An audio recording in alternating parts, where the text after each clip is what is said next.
À la fin de la Seconde Guerre mondiale, l'Amérique fêtait la victoire et découvrait les premiers chasseurs à réaction. Bien que très modernes pour l'époque, ces avions étaient incapables de dépasser le mur du son. L'US Air Force et le NACA demandèrent donc à Bell Aircraft Corporation de concevoir un appareil capable de franchir cette barrière invisible.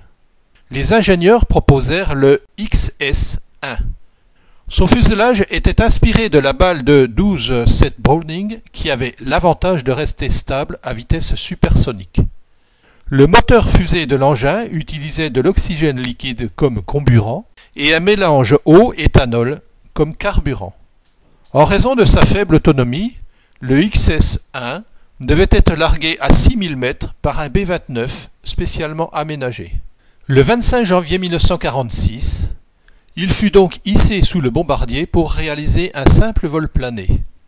En mars, l'appareil retourna chez Bell pour être modifié en vue des premiers essais propulsés. Il reçut alors la dénomination X-1-1.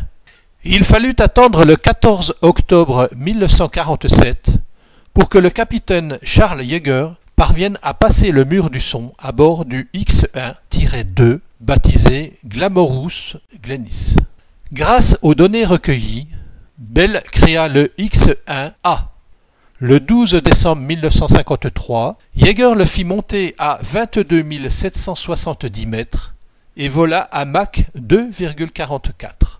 Mais quelques minutes après ce nouveau record, l'avion devint instable et se mit à chuter. Le pilote d'essai fut si violemment secoué que son casque brisa la verrière. Après une descente de près de 15 000 mètres, il parvint à reprendre le contrôle et se posa sans problème. À la suite de cet incident, l'appareil fut largement modifié et reçut un siège éjectable. Le X-1B fut développé pour étudier les effets thermiques du vol au-delà de Mach 1. Sa campagne d'essai, comprenant 27 vols, débuta en octobre 1954. Le dernier X-1 à voler fut le X-1E, qui se différenciait du précédent par une nouvelle canopée. À son bord, John McKay atteignit Mach 3 en 1958. Bell Aircraft développa le X-2 pour aller au-delà des vitesses atteintes par ses prédécesseurs. Il fit son premier vol plané le 27 juin 1952 aux mains de Jean Ziegler. Celui-ci mourut l'année suivante à bord du second exemplaire qui explosa sous l'aile du B-29 lors d'un vol captif. Le premier vol propulsé eut lieu le 18 novembre 1955. Le 27 septembre 1956, Milburn Apt passa Mach 3,2. Quelques instants plus tard, son appareil devint incontrôlable. Malgré plusieurs tentatives, il ne parvint pas à le redresser et périt durant le crash. Cet accident entraîna l'arrêt du programme. Le X-3 fut conçu par Douglas au début des années 50. Il devait permettre l'étude du vol prolongé à Mach 2. Contrairement aux avions produits par Bell, il possédait un turboréacteur et pouvait décoller par ses propres moyens. Cet appareil, à l'aérodynamisme impeccable, était malheureusement sous-motorisé. Il ne parvint donc jamais à passer le mur du son en vol horizontal. Le 28 juillet 1953, il atteignit sa vitesse maximale de Mach 1,2 lors d'un piqué à 30 degrés. Le X-3 permit toutefois de récolter de nombreuses données sur les ailes à faible allongement, ainsi que sur le phénomène du couplage inertiel. North American démarra l'étude du X-15 en 1954, suite à une commande conjointe du NACA et de l'US Air Force. En 1958, le NACA devint la NASA. À présent, cette organisation visait les étoiles. Elle était donc tout particulièrement intéressée par les vols à grande vitesse et à haute altitude. Avant d'être le premier homme à marcher sur la Lune, Neil Armstrong fut d'ailleurs l'un des pilotes du X-15. Tout comme le X-2, le X-15 possédait un moteur fusée et devait être largué en vol. Pour ce faire, l'US Air Force avait détaché un bombardier B-52 Stratofortress sur la base d'Edwards.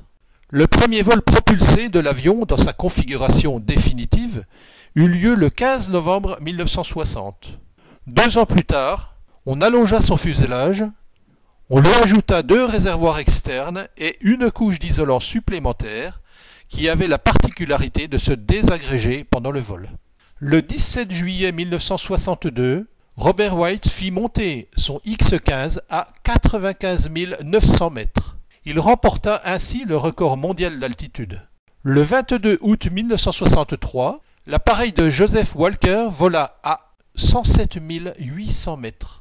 La limite de l'atmosphère terrestre étant fixée à 100 km, ce nouveau record ne fut pas homologué. En revanche, grâce à ce vol extra-atmosphérique, Walker reçut le titre d'astronaute. Le 3 octobre 1967, le X-15, piloté par Pete Knight, atteignit Mach 6,7, soit 7272 km/h. Durant ce record, la température du fuselage dépassa les 1300 degrés estimés par les scientifiques. Il fallut donc entreprendre de grandes et coûteuses réparations sur la cellule. Le 15 novembre, Michael Adams perdit le contrôle du X-15 numéro 3 lors de la descente. L'appareil, qui subissait de trop grands facteurs de charge, finit par se désintégrer en plein ciel, ne laissant aucune chance à son pilote. Suite à cet accident, la NASA décida l'arrêt du programme. L'avion le plus rapide de tous les temps fit son dernier vol le 24 octobre 1968.